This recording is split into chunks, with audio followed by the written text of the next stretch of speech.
Make every night a wonderful journey, no matter where you are. Good night, sweet dreams. The first story, called Genesplicer. Long ago, when I was an early teen, 1976, in Massachusetts, I used to go visit my friend Steve. His home was about 2 miles away if I went by road, and a mile away if I went through the woods. I usually walked through the woods, because it was faster and I liked the forest. One thing I always passed was an old mill it was said to be from the time of the Revolution. It was deep in the woods, abandoned, falling apart, and was often used by the high school kids as a place to hang out and drink. One day, I'm heading to Steve's house when I pass the mill. This is about 1 or 2 in the afternoon, on a Saturday. His brother, Kyle, is splayed near the creek where the water well used to be. It's weird to see him. Here he calls me over. I ask what's going on and he tells me he's really drunk. I ask if I can help him home. He says no, but give this to my dad. He unsnaps a leather bracelet that he always wore. It had his name stamped on it. He hands it to me and I ask again if he wants me to help him get home. He says, no, just give that to Dad. I ran the rest of the way to Steve's house. I get there to find that the family is frantic. A police officer is there, taking information apparently. Kyle has been missing for more than a day, and everybody is panicking. I tell them I just saw him, and show the bracelet to his dad. They begin to freak and ask me where I found him, and why I have his bracelet. I explain the incident at the mill and the police officer take off for it. Steve was really freaking. His mom's in a panic.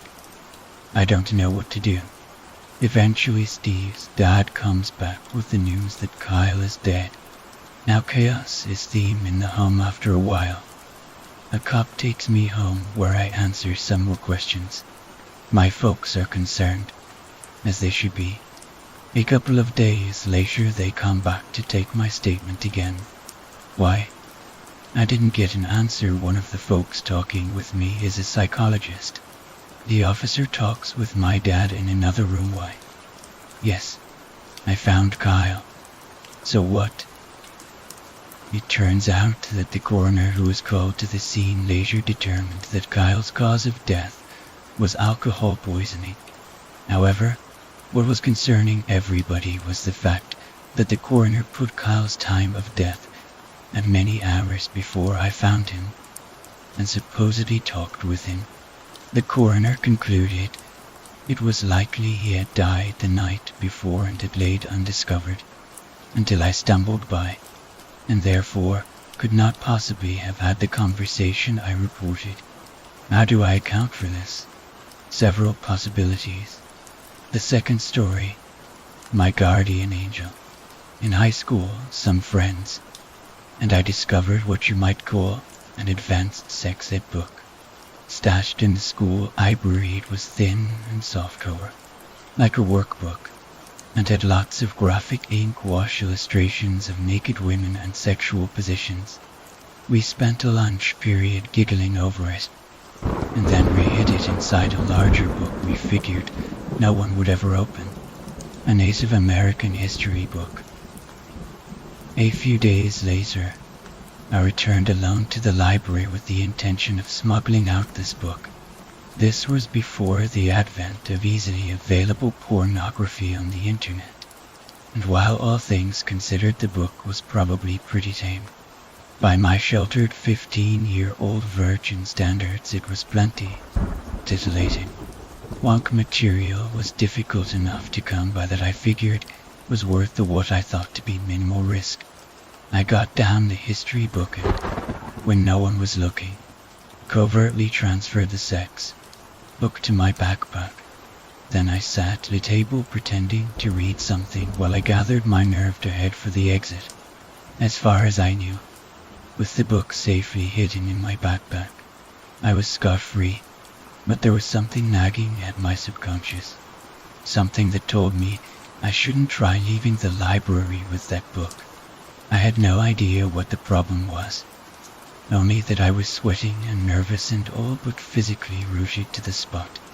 Just as I was about to force myself to go through with it, I suddenly noticed a woman standing on the other side of the room, facing and seemingly staring right at me.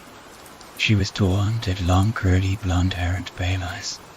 In spite of this being a small rural school, where pretty much everybody knew everybody, I didn't recognize her. And anyway, she seemed a bit too old to be a high school student. She also seemed somehow more brightly lit than her surroundings, and had a vaguely unreal aspect to her, like my eyes weren't able to get her fully in focus for some reason, almost as if I was viewing her through a heat distortion. Her expression, from what I could make out through the blurriness, seemed intense, and as I stared at her, she seemed to slowly shake her head no, while fervently trying to decide whether this was a trick of my imagination, or if this strange woman was actually somehow aware of what I was about to do, and was silently warning me not to. I suddenly realized something, and surreptitiously opened my bag to check. Sure enough, the sex book was not, as I had been assuming, someone's misplaced personal stash, but an official school library book, and on the inside of the back cover was a white circuit sticker, the kind that sets off anti-theft alarms if I had not been brought up short by the woman's glare and had attempted to walk out. The alarm would have gone off, the librarian would have searched my bag, and I would have been caught with pornography in front of God and everybody. I returned the book to its hiding place, and then hightailed it out of there, shaky and relieved. Guardian angel, or just a combination of guilty conscience, subconscious realization, imagination, and coincidence? I don't know, but I never saw that woman again. The third story. Crows. You wake up, open the window, and take a look outside while taking in a big gulp of the fresh morning air. You see a bunch of crows over there, on your neighbor's roof. But have you ever thought about their significance?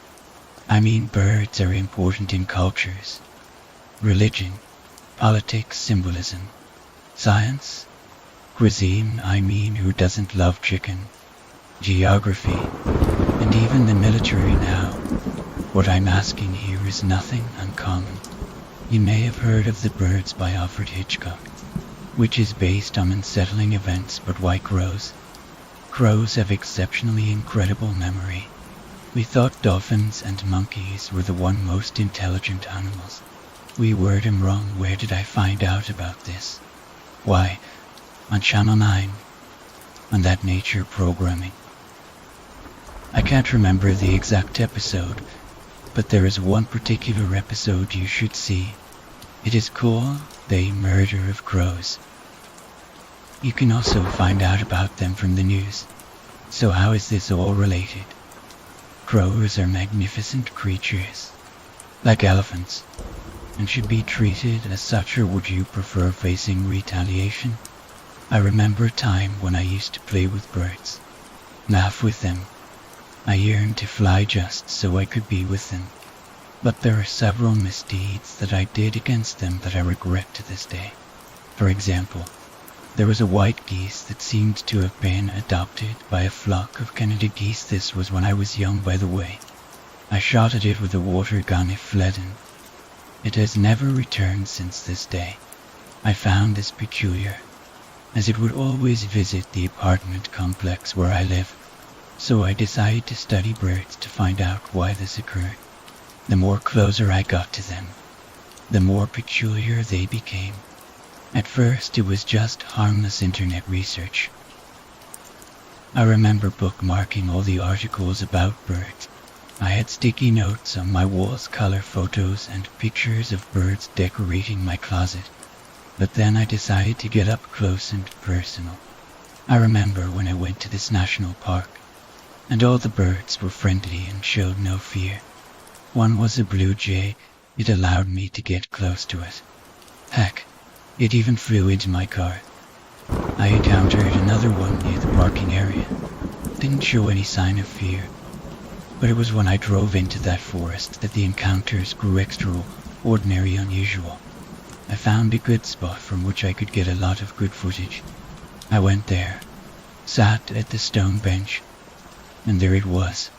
That very same bird had come to me, but at the same time, I heard this voice. It was mocking me, it was malicious. It was coming from high up in the treetops. I had experienced this very same phenomenon, only it was multiple voices intertwined in a deadly chorus from a murder of crows resting on a tree near the garage roof. What did I do? I retaliated the following days. I found them everywhere I went, hearing the dreaded noise and a garble of whistles and chirps whenever I was out in the open outdoors. I have since locked myself up in my room, shut the windows, even the door, never having tasted fresh air for what may be decades. I'm sorry, I don't even keep track of time. I can't remember the bloody settings for my computer. You may have noticed something amiss when I referred to the birds. It's actually based on a story that was inspired by observation and imagination. If you didn't see the lie I presented then, how did you feel? Was it unsettling? By all means, don't hold back, you must tell me. This is not madness you see before you. This is not an obsession gone wild. You must tell them how you feel, your darkest, innermost desires. You cannot hide it from them. They know what you do day and night. They follow you, believe it or not, but whatever you do, you must not retaliate. You must not show any sign of hostility or hatred in their presence. They are preparing, even arranging the so-called accidents and unexplainable deaths and disappearance that befall man. They know their purpose. They are not thieves. They are not inept. They are a society bent on man's suffering and sorrow. I should not be saying this, but I'm safe, right? They can't get in here. This is a fortified structure. How can they break through? I admit, they broke my mind. That night, when they rode upon clouds of indiscernible color, and lit those pitch-black eyes, I was mesmerized. I may have snapped. They snatched from me. They escaped, and would not everything was gone in a flash. Only this room, yes. This room is my only safe haven. It is dark as my mattress and my fluffy white blankets. I have no need for these blankets to keep me warm. The blinds may be a little dark blue. They were once luminescent bright blue. But that's what happens when you use the contrast of human blood pigments as your inspiration. After all, I did it for them. I killed many to secure my security. I retaliated. They embraced me in return. In their red feathers, they came for me and I welcomed them. I joined them. One thing is certain, you must never retaliate, even if it means allowing them to swallow you into their abysmal doom. Your rebirth is guaranteed if you surrender. You were once a killer who brought down societies with deceit and delivered a quick strike to mansions and injected poisons into the minds of your people and whatnot. Basically, an evil-minded fool. Now you are a greater killer, a predator who has mastery over the skies and whatnot. You have only one goal: to eradicate the presence of inferiors and lowlifes and whatnot. And you have them, all of them, at your side, supporting you wherever you go. They who tore your flesh to pieces with their many brethren, and their trimmed beaks and feasted on your bones, they are now your allies.